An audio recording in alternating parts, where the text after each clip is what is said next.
Thank you very much. Wow. What a nice visit this was. Inspirational visit, I have to tell you. I'm a fan. I'm a big fan. I want to thank Howard Kettle, Francis Spradley of the Andrew Jackson Foundation, and all of the foundation's incredible employees and supporters for preserving this great landmark, which is what it is. It's a landmark of our national heritage. And a special thank you to Governor Bill Haslam and his incredible wife, who we just rode over together, and Senators Lamar Alexander and Bob Corker, two great friends of mine, been a big, big help, both incredible guys. In my address to Congress, I look forward to 9 years to the 250th anniversary of American independence. Today, I call attention to another anniversary, the 250th birthday of the very great Andrew Jackson.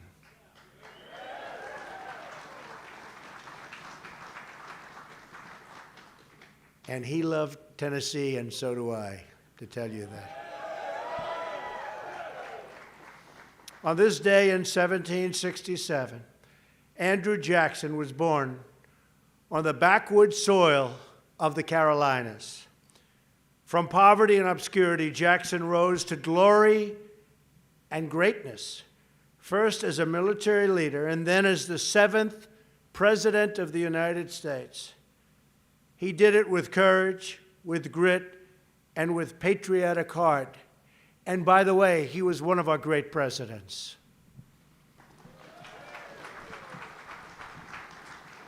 Jackson was the son of the frontier. His father died before he was born. His brother died fighting the British in the American Revolution. And his mother caught a fatal illness while tending to the wounded troops. At the age of 14, Andrew Jackson was an orphan. And look what he was able to do. Look what he was able to build. It was during the Revolution that Jackson first confronted and defied an arrogant elite. Does that sound familiar to you? I wonder why they keep talking about Trump and Jackson, Jackson and Trump. Oh, I know the feeling, Andrew.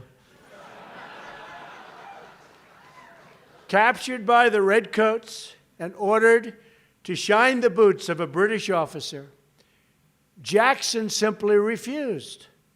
The officer took his saber and slashed at Jackson, leaving gashes in his head and hand that remained permanent scars for the rest of his life.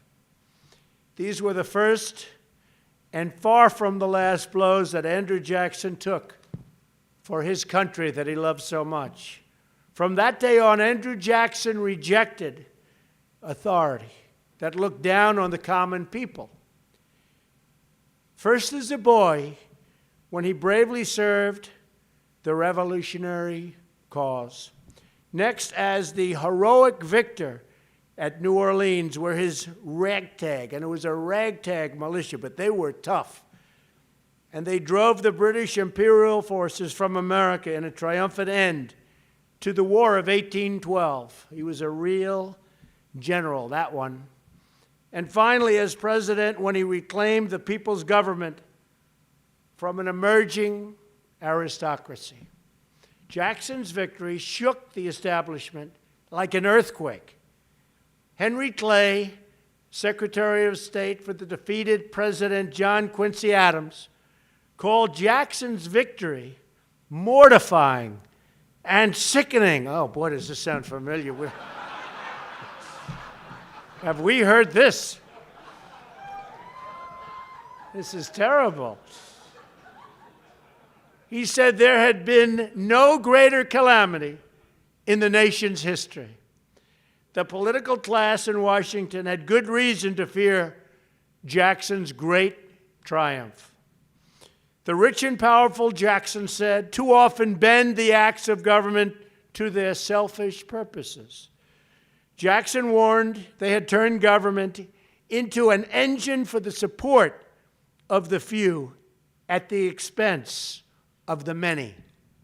Andrew Jackson was the people's president, and his election came at a time when the vote was finally being extended to those who did not own property. To clean out the bureaucracy, Jackson removed 10% of the federal workforce. He launched a campaign to sweep out government corruption, totally. He didn't want government corruption. He expanded benefits for veterans. He battled the centralized financial power that brought influence at our citizens' expense. He imposed tariffs on foreign countries to protect American workers. That sounds very familiar. Wait till you see what's going to be happening pretty soon, folks. It's time. It's time.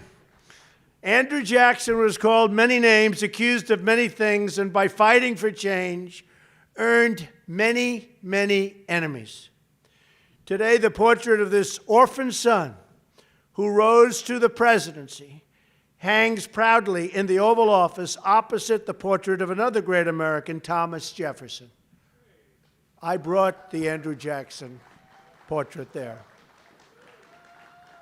Right behind me, right, boom, over my left shoulder. Now I'm honored to sit between those two portraits and to use this high office to serve, defend, and protect the citizens of the United States. It is my great honor, I will tell you that. From that desk, I can see out the wonderful, beautiful, large, great window to an even greater magnolia tree, standing strong and tall across the White House lawn. That tree was planted there many years ago when it was just a sprout, carried from these very grounds, came right from here. Beautiful tree. That sprout was nourished. It took root. And on this, his 250th birthday, Andrew Jackson's magnolia is a sight to behold. I looked at it, actually, this morning. Really beautiful. But the growth of that beautiful tree is nothing compared to the growth of our beautiful nation. That growth has been made possible because more and more of our people have been given their dignity as equals under the law and equals in the eyes of God. Andrew Jackson was a military hero and genius and a beloved president. But he was also a flawed and imperfect man, a product of his time. It is the duty of each generation to carry on the fight for justice. My administration will work night and day to ensure that the sacred rights which God has bestowed on his children are protected for each and every one of you, for each and every American. We must all remember Jackson's words that in the planter, the farmer, the mechanic, and the laborer, we will find muscle and bone of our country. So true. So true. Now we must work in our time to expand, and we have to do that because we have no choice. We're going to make America great again, folks. We're going to make America great again. To expand the blessings of America to every citizen in our land. And when we do, watch us grow. Watch what's happening. You see it happening already. You see it with our great military. You see it with our great markets. You see it with our incredible business people. You see it with the level of enthusiasm that they haven't seen in many years. People are proud again of our country. And you're going to get prouder and prouder and prouder. I can promise you that. And watch us grow. We will truly be one nation with deep roots, a strong core, and a very new springtime. of American greatness yet to come. Andrew Jackson, we thank you for your service. We honor you for your memory. We build on your legacy, and we thank God for the United States of America. Thank you very much, everybody. Thank you. Thank you very much. Thank you. Thank you.